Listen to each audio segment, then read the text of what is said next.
Okay, ఇంతమంది గాయకులు ఉన్నారు. మరి ఫణి అంటే ఎవరని కొంతమందికి తెలుసు, కొంతమందికి తెలియదు. వారి తండ్రి గారిని మీకు పరిచయం చేస్తున్నా, ఆల్రెడీ తెలిసి ఉంటుంది. అయినా కానీ వారి తండ్రి గారిని ఒకసారి మాట్లాడవలసిందిగా మనం చేస్తున్నాం. ఈ కార్యక్రమం ఎంతో విలువైనది. ప్రతి వేదిక కూడా ఎంతో విలువైనది. ఇలాంటి పరిస్థితుల్లో పెద్దలు గౌరవనీయులు మొట్టమొదటిగా నాకు పరిచయం అయినప్పుడు లక్ష్మీనారాయణ గారు వారి ఇంట్లోనే నేను నా కార్యక్రమాల గురించి చెప్పినప్పుడు నా కార్యక్రమానికి ఎంతో సహాయపడారు. అటువంటి దయామయులు. ఒక రకంగా చెప్పాలంటే కళాకారులందరికీ లక్ష్మీనారాయణ గారు ఆయన కళాబంధువు అని చెప్పుకోవచ్చు. మనం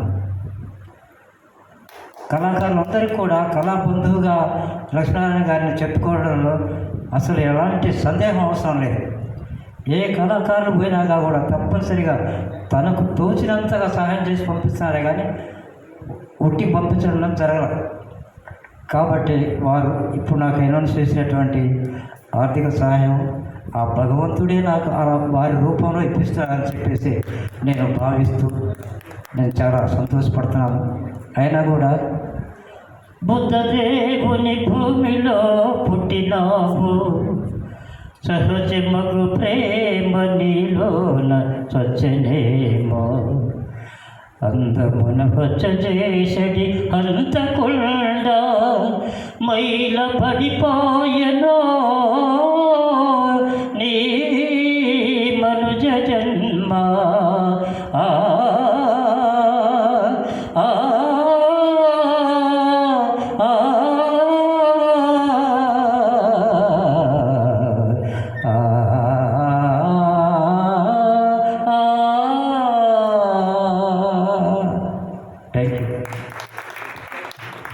మా బాబు పని రవీంద్ర పని ఈ కార్యక్రమం నెల సిరివెన్నెల తీసుకున్నాడు. దయచేసి ఈ సబ్జెక్టుని కొంచెం మంచి మనసుతోటి ఆలోచించి ఆర్థికంగా మీ యొక్క మాట సాయం చేసినా కూడా కొంతవరకు ఈ కార్యక్రమం తప్పనిసరిగా సక్సెస్ అవుతుందని చెప్పేసి కోరుకుంటూ మీ అందరి దగ్గర సెలవు తీసుకుంటాను. దేవి ప్రియాంకమ్మ పని మాట్లాడుతున్నాను.